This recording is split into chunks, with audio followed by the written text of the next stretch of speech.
You're listening to the Archaeology Podcast Network.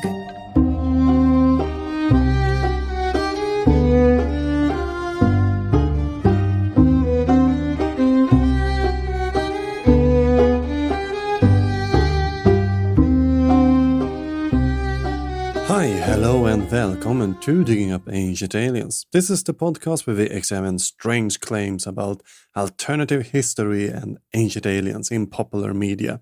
Do the claims hold water to an archaeologist, or are there better explanations out there? We are now on episode 48. I am Fredrik, your guide into the world of pseudo-archaeology.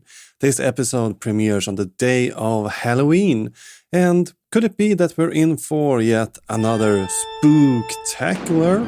To some extent, but to be honest with you, no, not really. While the episode Dark Forces from Ancient Aliens Season 10, Episode 4, does its best to be perceived as scary or spooky, I find a lot more problematic things that we will spend our energy on within this episode. This episode will not deal much with archaeology, to be honest, but we will have some thrilling discussions anyway. First, we will talk about how Ancient Aliens and similar shows add to the stigma of mental health with the claims that they make within the show. And then we will move on to talk about the Rasputin myth, and we will find out who he really was and learn that many of the pop culture myths that we hear about him are, well, incredibly wrong. Last out, we will deal with a Nazi symbol called the Black Sun. Some claim it to draw from Norse sources. We will discover, however, that's far from the case, and that the origin of this neo-Nazi myth originates from a 1991 thriller novel. Remember that you find sources, resources, and reading suggestions on our website, diggingupancientaliens.com. And if you like the podcast, I would appreciate it if you left one of those fancy 5-star reviews that I heard so much about. And if you want to learn more how to support the show and Archaeological Podcast Network, I will tell you more about that at the end of the episode. You know, books and stuff ain't free, you know. Before we start the show, I just want to say that while discussing mental health, it will be a bit more of an academic approach to this discussion. But if you struggle and need someone to talk to, you can call the US hotline on number 988. And if you listen from any other country, I've added more resources in the episode description here in your podcast player app. Now that we have finished our preparation, let's dig into the episode.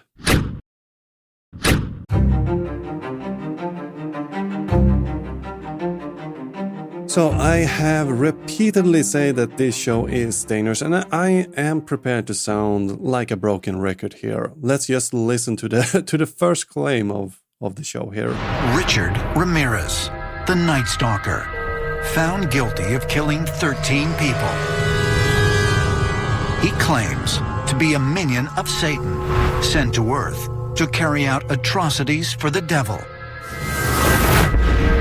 David Berkowitz, son of Sam, charged with killing 6 people and wounding 7 others. He stated that he was a soldier in a satanic army. Ted Bundy, serial killer and rapist, arrested in connection with over 36 murders. He alleged that something overtook him while committing the crimes. He called it the entity. Were these men simply delusional, or could their claims that they were compelled to violence by dark entities actually be true?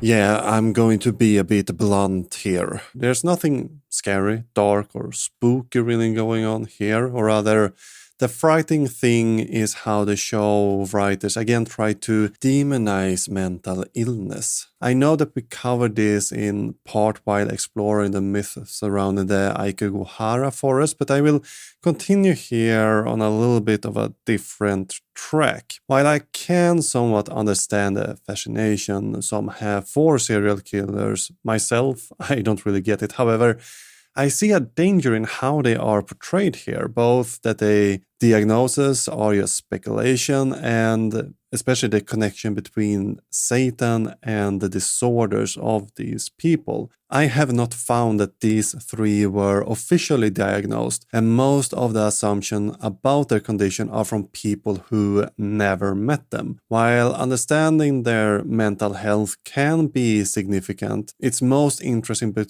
because we could potentially help people before it's too late, not from really a criminal perspective per se. That's what I'm going to say about these men. Now, some of you might wonder what the issue here is, and that's fine. And some of you might already know where this conversation is heading. There is an issue of stigmatization around mental disorder in our society, and ancient aliens managed to contribute to both toward the religious stigma of mental health and the idea that people with mental health are evil and dangerous. That people within the religious community have a built-in stigma originating from their faith should not maybe come as a considerable surprise.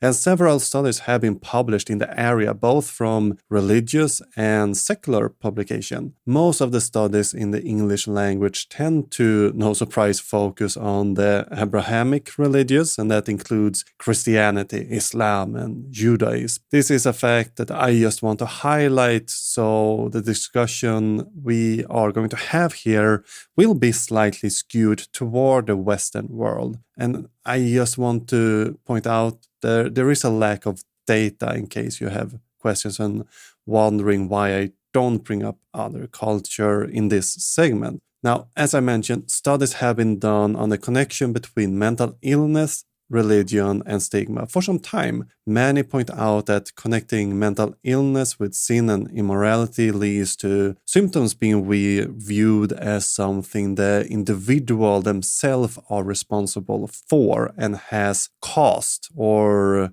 brought upon themselves. As Lloyd and Pangalopos 2022 point out, there is, quote, harmful to individuals as they conflate suffering with individual responsibility, such as by claiming the person's lack of faith or sinful behavior. Blaming the cause of a mental illness on an outside force lead to the idea that the individual could have prevented this by acting differently. And in a 2023 article, the same author state that these ideas, quote, lead to diminished treatment seeking and unhelpful intervention which view the individual as at fault for their illness and position them in a passive recipient of spiritual intervention. And we don't fare better in the Muslim communities, where mental illness to this day is blamed in many communities as being possessed or caused by the jinn. Authors within the Muslim world point out that while there is no connection between mental illness and jinn possession in the Quran, the belief is firmly rooted within the folk superstition itself. Islam and Campbell wrote in a 2012 article the rather sad statement that, quote, self-stigma because he or she has grown up believing that the devil causes madness, and community or family stigma because they too have grown up with this idea. Such shame and stigma understandably result in Muslims either failing to seek or significantly underutilizing much-needed healthcare treatment. What we see here in the religious context, we also see kind of in the alien sphere. It's not unknown that people believed to have been abducted by aliens, encountered them, or in cases they think they even are possessed them. Often they don't seek medical treatment. Or maybe even worse, go to memory regressing therapy, hypnotism, or support groups where their beliefs are confirmed and aggravated. While they don't necessarily face the stigma as the religious counterpart, they still hesitate to seek out medical professional. And for example, this is something we brought up in episode 44, Alien Abductions, Kachinas, and Peru's Elongated Skulls. There's also ample evidence that the portrayal of mental health in popular media affect how we view disorders and treatments. So a lot of responsibility falls on the writers here, but unfortunately they decide to use or they decide to portray mental illness as something evil, something dangerous and violent, worth pointing out is that Ancient Aliens are not the only popular media that engage with this trope and try to make content out of it. It's been around for quite a long time. The first time the scary doctor trope appeared on film was in 1914 with the movie Andy and the Hypnotist, in which a young man is put under the control of a nefarious doctor by hypnosis. But the hypnotist, named Mysterio, is arrested by a Children's Society agent, and Andy ends up on intended murderer spree acting as a Native American, which in retrospect is problematic for sure. And with this movie, a new genre was born within film. Now, and this phenomenon has been quite well studied, and Hayden et al. Have classified the negative stereotypes as follow. So first in movies we have the homicidal maniac that appears in films such as Psycho, American Psycho, and The Exorcist. Then we have the rebellious free spirit labeled mentally ill by society, but in the end they are vindicated since nice characters can't be mentally ill. And moving on, we have the run-of-the-mill enlightened member of society as depicted in King of Hearts. We had a female patient as a seductress and a narcissistic parasite. And lastly, we have, of course, the zoo specimen. And if you think back about a movie depicting someone with mental health, I'm sure you can start to see how the character might be problematic, even if they are not shown as dangerous. The stereotypes are still harmful, even if it's a lovable free spirit portrayed as a trope leading to, destructive ideas about mental illness and health. And there is a clear link between the stigma around mental illness and the discrimination of these people in areas such as housing, employment, relationships, and even funding for treatment center or mentally health equality, leading in the end to a loss of status, low self-esteem, shame, withdrawal, and less likely to seek professional help for this. Much of this seems, unfortunately, to be rooted in the media portrayal of mental health. In 2002, 6 out of 10 of the most popular violent movies included someone who were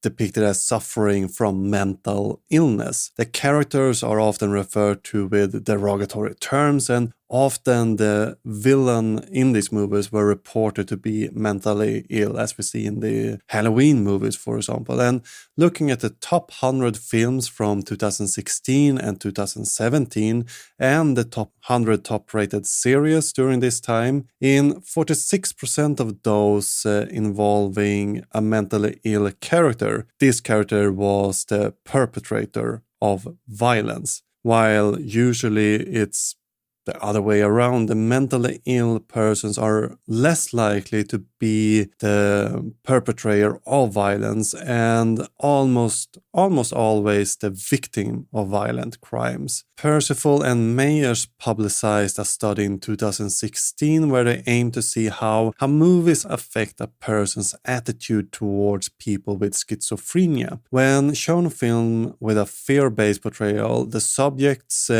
tended to more often support stigmatization attitudes such as I would be afraid to meet somebody who has schizophrenia and people with schizophrenia need to be supervised at all times. If we compare these results with a control group or the group that saw positive representation of schizophrenia, we could see that these people had an improved attitude toward people suffering from this mental illness. And the media representation not only affects society's view about mental health, but can also skew and hinder advancing knowledge about mental health. Further, as we touched on, the stigma born from this portrayal leads to people not seeking medical help, even if they feel they would need it. It's also been demonstrated that even if help is sought, people don't stick with the treatment due to the stigma enforced by films directed at both adults and children. The healthcare portrayed in movies can also set an unrealistic expectation on how the treatment will be and how a mental facility will look like and work within it. Again, this hinders people from seeking treatment to, being afraid to quote, turn into a zombie or getting shock treatment in a treatment that in some cases might help alleviate some symptoms. But if you picture how a mental facility operates, it's usually influenced by movies. Since most of these portrayals are negative, you might not want to seek one out fearing to be, becoming Jack Nicholson's character in A Flight Over the Cuckoo Nest. A common trope is that you will be locked up indefinitely. You don't do what medical professional wants or anything like that you will be robbed of your freedom for money and all of that rather unrealistic ideas that we still see in movies and television shows. An even less extreme example of mental health professionals often set unrealistic standards where, the cure is often portrayed to be love and family, two things that can benefit someone undergoing treatment but should not be deemed the only cure towards these mental illness. Media also tend to cultivate a myth that psychiatry can be anything and therapy can be anything around you. So to round up this segment, we have demonstrated how movies and religion affect our views and often in a way that increase the stigma around mental health. While there are of course potential upsides if used positively, key phrase there, positively, this is not really the current case that we see in our modern pop culture. And even if Ancient Aliens is not the most prominent show out there, they still contribute to these ideas and actually need to take responsibility for it, because this is not the first time we see this depiction. And from the look, it will continue in later episode, in later series. This is something I have mentioned and certainly will do in the future. Again, Ancient Aliens is a harmful show in more than promoting alien theories. They stigmatize people suffering from mental health issues. And on that very upbeat note, I will go and cool off the nerves with some whiskey while you listen to a couple of messages.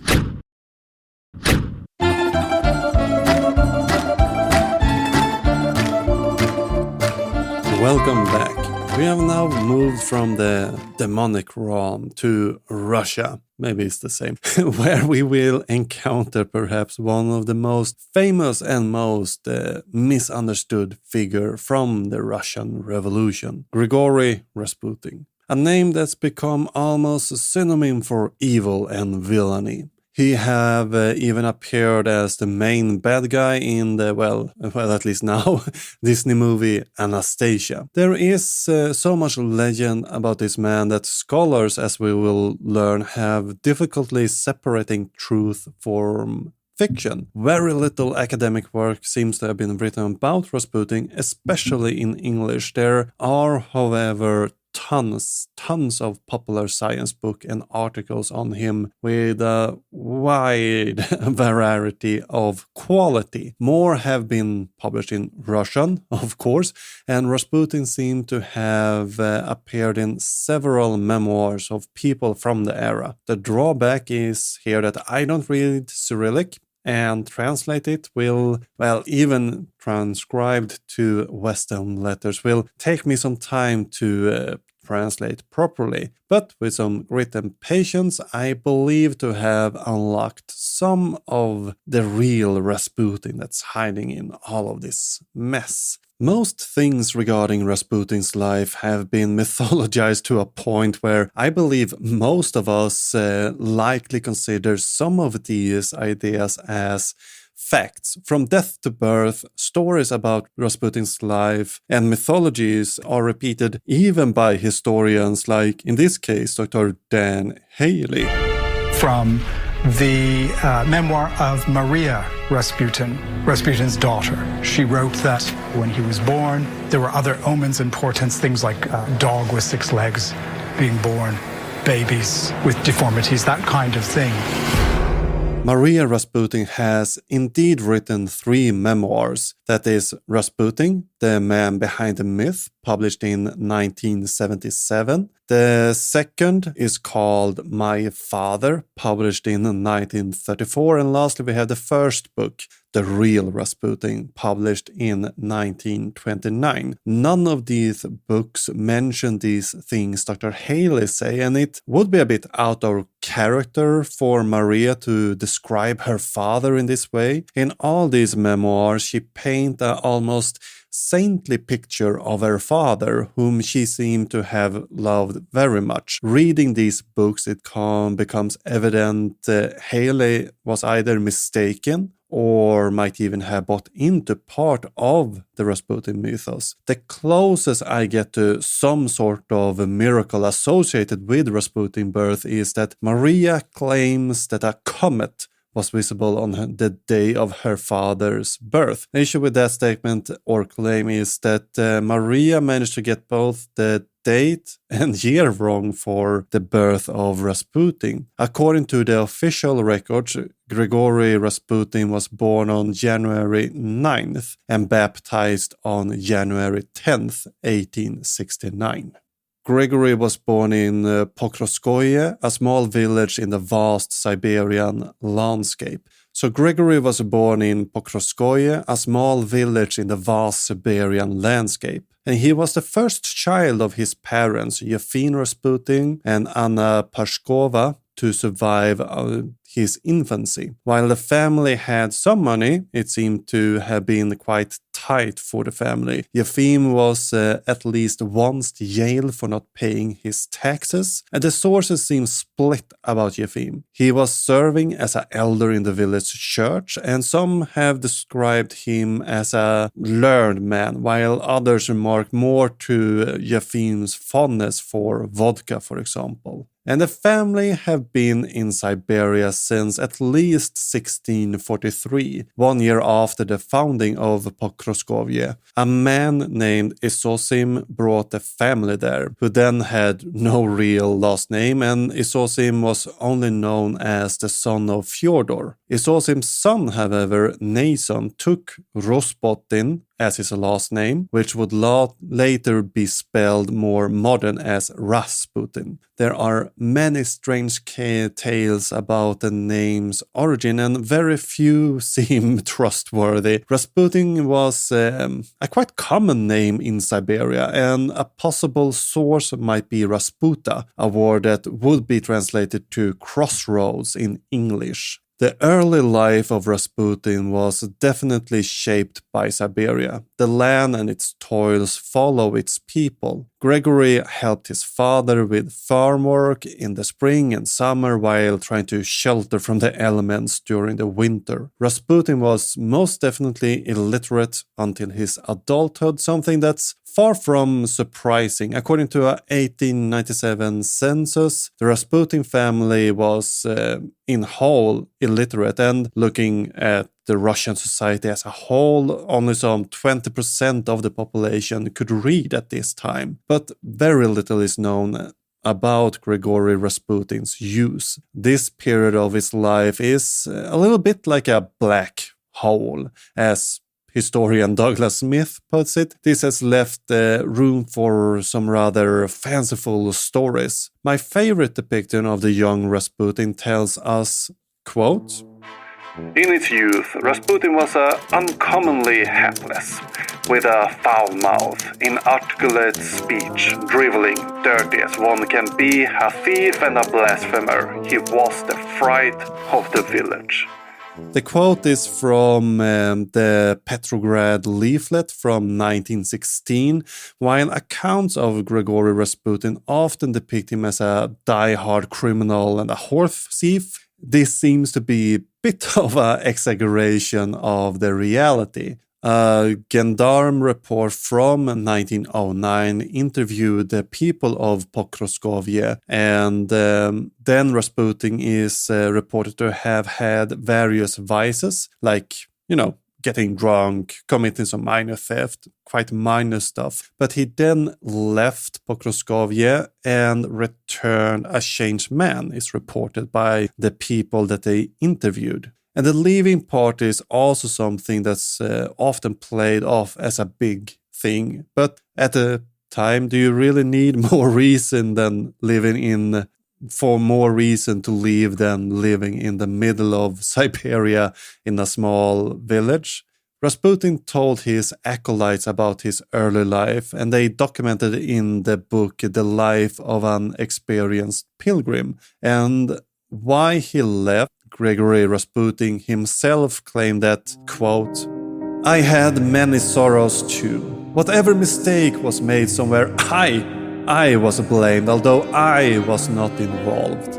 Workmen from teams mocked me. I plowed hard and slept little, and I kept asking my heart how to find a way to be saved."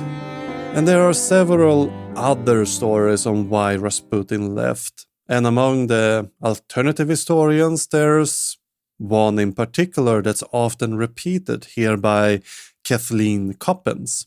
One day while plowing his fields, Rasputin sees a strange light in the sky. And out from the middle of this light emerges a vision of the Virgin Mary. And she doesn't speak to him, but he watches her gesture to the horizon. And Rasputin takes this to mean that he is being told by the Mother of God that he must go and find himself on a spiritual pilgrimage. And this begins the huge shift in Rasputin's life. And this account is actually from one of the editions of Maria Rasputin memoirs. Grigory Rasputin also mentioned that he made the pilgrims to atone for his sins, or that it might have been commanded by Saint Simon of Verkhoturye. And yet another reason why he left could be his meeting with the theology student Meleti Saborovsky. Others have claimed that the pilgrimage was undertaken to escape hard work or to avoid punishment for various crimes that Rasputin should have committed. Rasputin also gave us 2 different years for when he embarked on his pilgrim. Either it was in 1893 or in 1897. And according to historian Douglas Smith, the later date that he gave to Father Jurveski seemed to be more likely. What we do know for a fact is that Grigory Rasputin undertook the 500-kilometer journey from Pokrovskoye to St. Nicolaus Monastery in Verkhoturye, which seems to have changed his life from there. Grigory Rasputin seemed to have been quite a charismatic character, and shortly after his reformation and return to Pokrovskoye, he seemed to start to build a small following within the village, which soon would grow and expand as Rasputin continued his pilgrimage to different and other cities and sites. And the rumors would, of course, not stop, but they took a different style, starting to accuse Rasputin of being part of a sect called the Klisti and engaging in, according to, the morality of the time, lewd acts with his followers. Klisti was a heretic sect founded around 1640 in Russia when the Russian Orthodox Church started to crumble, and more fanciful stories surround this cult that they would whip each other, engage in ritual orgies during worship, and even cannibalism is supposed to have been performed by this group of people. Now, the whipping part connected to the cult seemed to be genuine. There are eyewitness reports to this that seems quite credible, and the word Klist translate to just whip. But the other claims lack credible evidence and are more likely to, just be attempts to vilify the cult. I also want to point out that Klisti might be a clever play on Kriti or Christ in Russian. Now, with Rasputin's growing influence,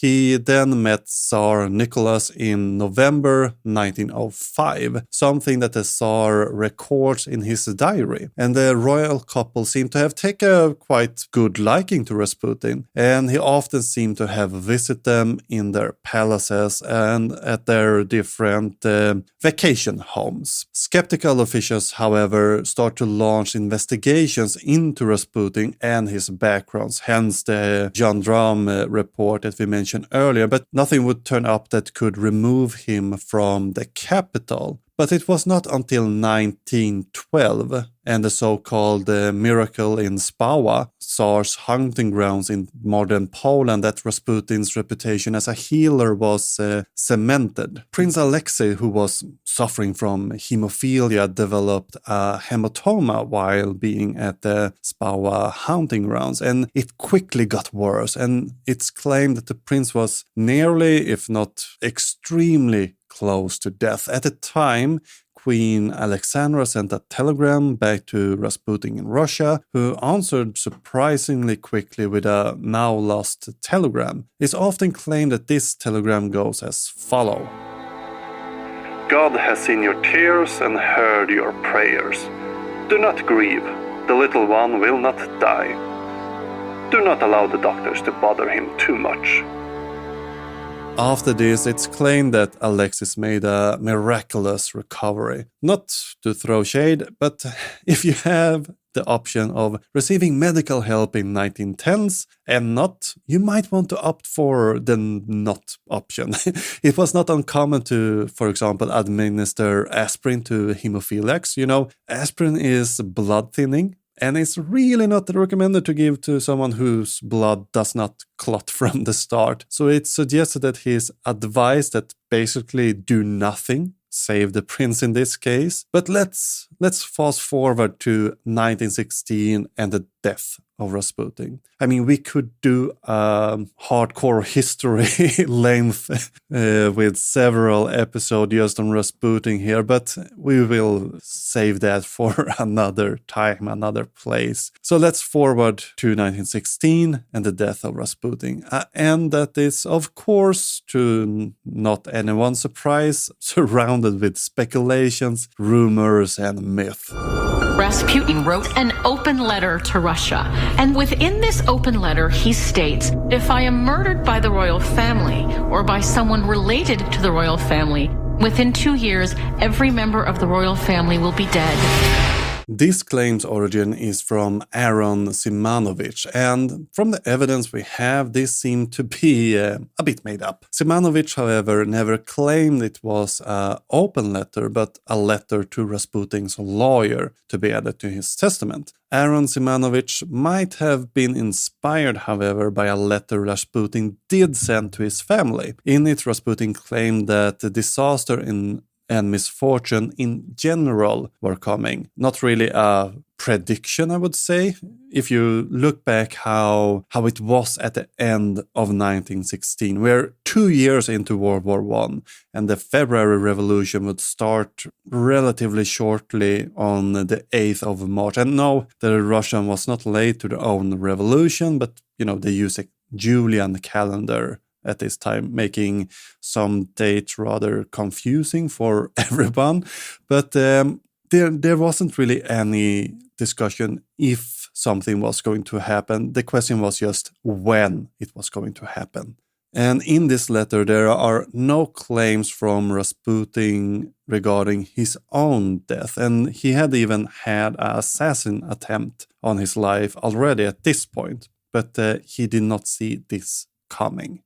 And a commonly told story of Rasputin's death is that Rasputin was invited to Prince Yusupov Palace on 94 Moika. That part is not really debated, but what happened after is. According to Yusupov, Rasputin was taken in through the side passage of the palace and down into the cellar, where they sat down, had some tea, and there Rasputin was offered cake laced with cyanide, while at first declining the cake, Gregory then, according to Yusupov, ate several of them, and since the poison did not work in the cake, Yusupov offered some sweet wine with some potassium cyanide in it. And again, according to the story, the wine did not work either. But Rasputin started to become more and more agitated. And Yusupov ended up shooting Rasputin in the chest with a revolver. Yusupov's accomplice heard a shot, came down, and there they declared Rasputin dead. And they started to set their second part of the plan in motion, pretending to drive Rasputin home. But in the meantime, Rasputin is claimed to have miraculously came back to life, shouting like a wounded animal and behaving like an awful demon while he's trying to escape. The assassins hear this and follow with guns, shooting Rasputin several more times and then throwing him into the river where he is supposed to get out of his ropes and everything and be frozen in a rather gruesome pose. But what really happened on that night is unfortunately quite hard to tell. It does not make it easier that the people involved in the plot have later suggested that part of the story can't be true. For example, Yusupov claimed to have gotten the potassium cyanide from Vasily Maklakov, a later ambassador for Russia. Maklakov claimed that he did not give any poison to Yusupov, but just a harmless powder. But even if the poison was obtained, the one who laced all the cakes and all the wine, Dr. Stanislav Lasovert, changed his mind in the last section, the second, and did not want to break his Hippocratic oath. So Lasovert claimed to have used something else, and it suggested that he used aspirin instead. And the autopsy could not really confirm anything other than a gunshot to the head as a cause of death. No sign of drowning or poison seemed to have been visible in the autopsy, but again, this was performed in the early 1900s, where, we were still giving aspirin to hemophiliacs, so we might have to take this with a grain of salt, of course.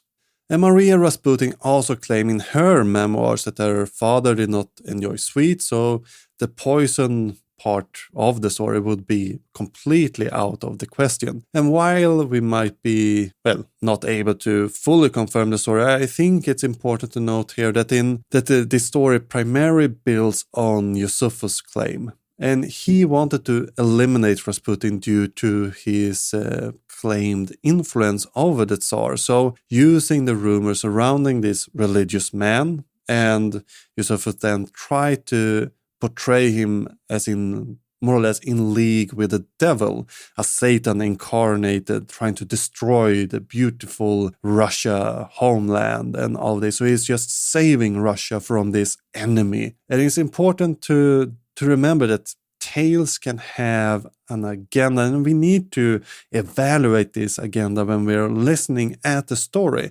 Interestingly, nationalists has picked up this story and then completely reversed it. So in the nationalistic version of the story, Yusufov is portrayed as a decadent bisexual who have been influenced to become one of those secular Westerners. Yusufov then tried to kill the protector of Russia, Rasputin, who gets, protection from God Almighty due to his pure Orthodox belief in the one Almighty God. But the devil could not be beaten in the end, and he dies. Alien proponents in turn claim that Rasputin was possessed or channeled, alien being, and those were the ones protecting him in all of these powers and everything, trying to tie in their segments back to the idea that extraterrestrial beings can take over a person and make them do evil things. Again, this adds to the stigma around mental health in this. While Rasputin seems to not have been mentally ill, the ancient aliens want to make this type of connection. In the end, Rasputin was not some evil magician who tried to take over Russia, but more or less a convenient scapegoat during a time of extreme turbulence. And I find the connection that the show makes that Rasputin was possessed by evil aliens quite harmful, to be honest, and it does tie into the idea of stigmatization that we talked about in the first part of this show. And out of the oven and into the fire we travel to Nazi Germany for this last section after these few messages. I'm just going to pause the episode here and thank you, my dear listener, for tuning in. It's great having you here exploring the world of pseudoscience with me. If you want to support the cause of educating people and combating pseudoscience, I'd like if you become a Patreon or a paid subscriber of the show. For as little as $2.50 per episode, which is less than what the Loch Ness Monster asked for, you will help me continue producing high-quality content and gain access to a treasure trove of exclusive bonus material. Imagine the benefits of becoming a paid subscriber, where you will gain VIP access to our exclusive pseudoscientific book club. You will have the opportunity to hear me read and discuss the works of our favorite on-screen experts for you. To sign up and become a paid subscriber, simply head over to diggingupancientaliens.com/support.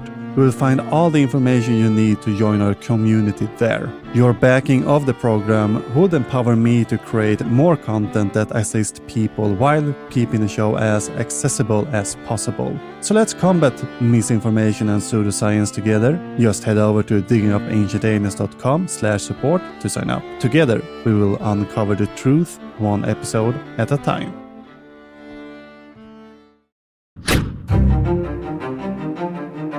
Welcome to the Renaissance castle Wewelsburg, outside a small village in Germany. We have been here previously in our episode Aliens and the Third Reich, but it seems to be time to make a revisit at the site. The castle was built in 1603 and acquired by Heinrich Himmler in November of 1933, who wanted to expand the palace and make it to become a cult place for his Ariosophic ideas. One symbol in the castle have been the center of many theories and speculations. Mike Fitzgerald described the Black Sun symbols just as this. Wewelsburg Castle was acquired in 1933 by Himmler.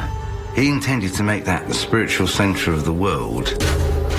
The Black Sun symbol symbolized an invisible sun or a dead sun, and consequently it was believed that there was hidden power that resided in that could be tapped. That would link you into a completely different source of energies from the ordinary ones that you would get. In what was formerly known as the SS Obergruppführer Hall, located on the first floor of the castle, we can find a room with 12 pillars and a type of sun symbol with 12 spokes created from tiles in the center of the rooms. Each spoke almost look like a sigrun and connects to the center of the symbol in what could be described as a shield. There have been speculation that this symbol have taken inspiration from older sources. While it's often suggested to be a Norse symbol, it is in fact not. What we know today as the Black Sun seems to be modeled after French disc with a similar design. We find these in graves, especially women graves, interestingly, as discs that seems to have been part of either a belt or a brooch for a tunic during the especially Merovingian period in France. While there are older examples from the Bronze Age, the ones we find during the 5th and 8th century CE and early Middle Ages are more analogous to what we see at the floor or see in the floor at Wewelsburg. But why did Himmler add this symbol to the floor of this castle? As usual, we can thank our three usual suspects within Nazi symbolism: Guido von List, William Landing, and Helena Blavatsky. In her most influential work, The Secret Doctrine from 1888, Blavatsky described, quote, "A point unseen and mysterious, the ever-hidden center of attraction of our sun and system." And within this quote, she makes a distinction between the Semitic and Aryan cosmology, an idea that was picked up by the Volkisch movement in Germany, and Guido von List often talk about this primal fire. But the most influence over the Black Sun as a modern neo-Nazi idea could be credited to William Landing, a former SS member and occultist who in large preserved the idea of Ariosophy and introduced it to later generations of Nazis. Lenin wrote, for example, the Thule theology to attract younger people to the esoteric Nazis that he is or was promoting. And in this fantasy for right-wing radicals, a former SS official are heroes fighting, the Jewish conspiracy, and he mixes Atlantis and the origin of Aryans with a neo-nationalistic mythos of hidden Nazi UFO base in Antarctica, Nazi Tibet connections, of ancient masters, grain mythos, and of course alchemy. And it makes sense that Himmler would have found this concept about the esoteric light fascinating, and most likely why the symbol is found here can be found within the esoteric ideas. Himmler is one of the few top Nazis officials who were active in the esoteric movement during Nazi Germany. But something we should note here is that within Nazi Germany, there was not a concept referred to as the Black Sun or Schwarze Sonne. The symbol we find in Wewelsburg was only referred to as a Sonnenrad or a sun wheel by the Nazi Germans. SS officer and folklorist Bernhard Frank, who spent time at the castle around 1935, never heard the term Black Sun being used to reference the Sonnenrad in the center of this room. He claims that this is a post-war idea. And this claim seemed to be correct. The first connection made between the concept of the Black Sun and the sun wheel that we find at Wewelsburg is in the book The Black Sun on Tashi Lunopo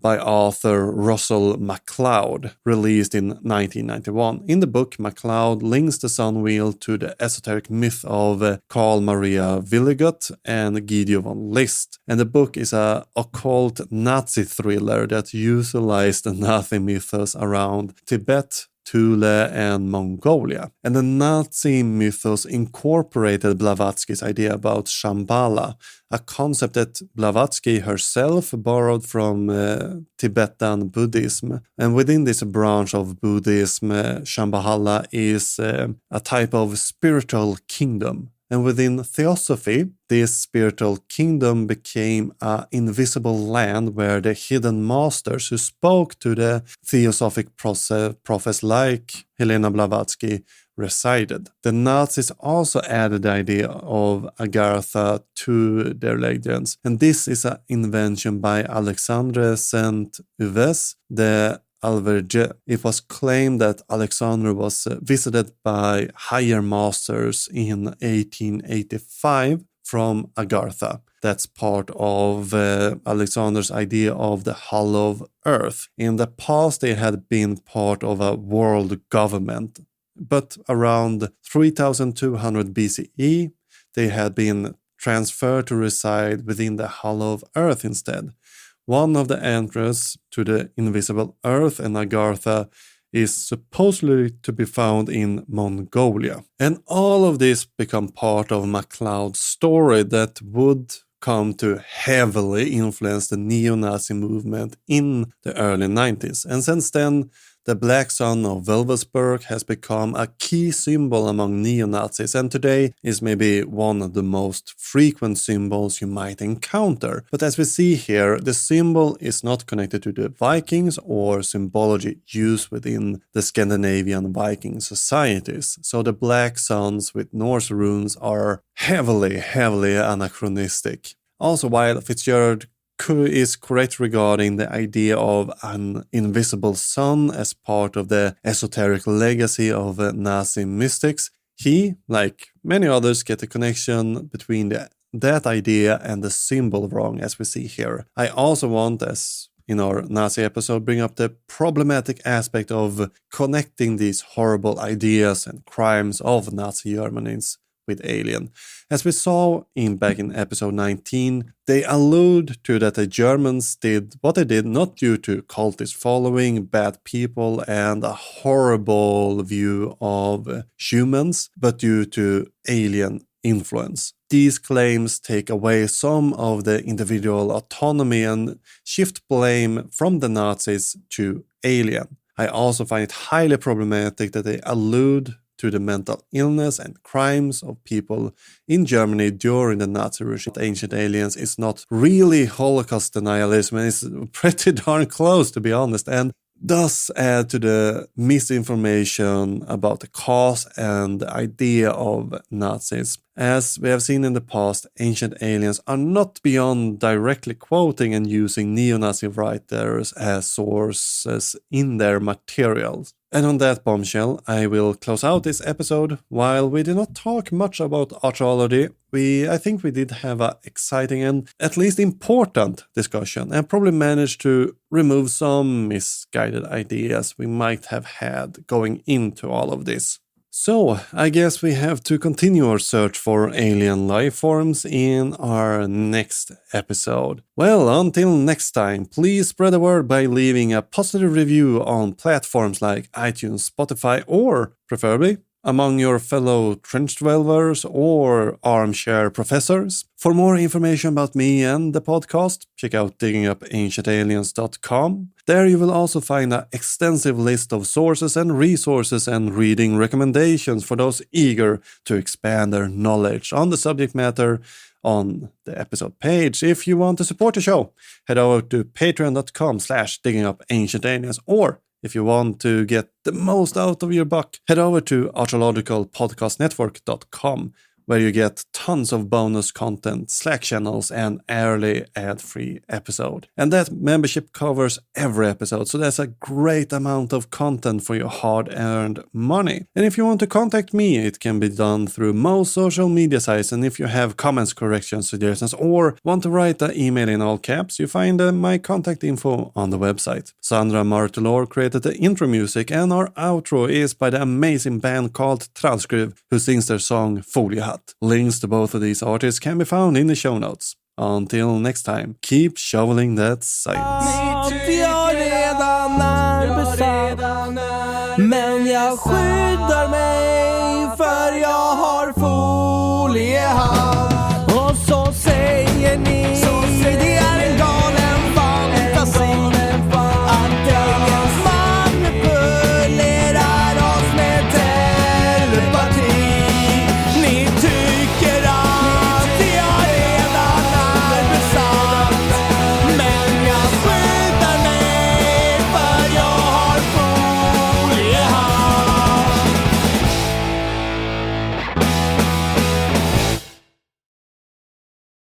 Thank you for tuning in and listening to this episode. Remember that we have a subscription going on. You can become a patron or other subscriber for as little as $2.50 per episode. Go to diggingupancientaliens.com/support. That is, go to diggingupancientaliens.com/support to read more information and sign up right there.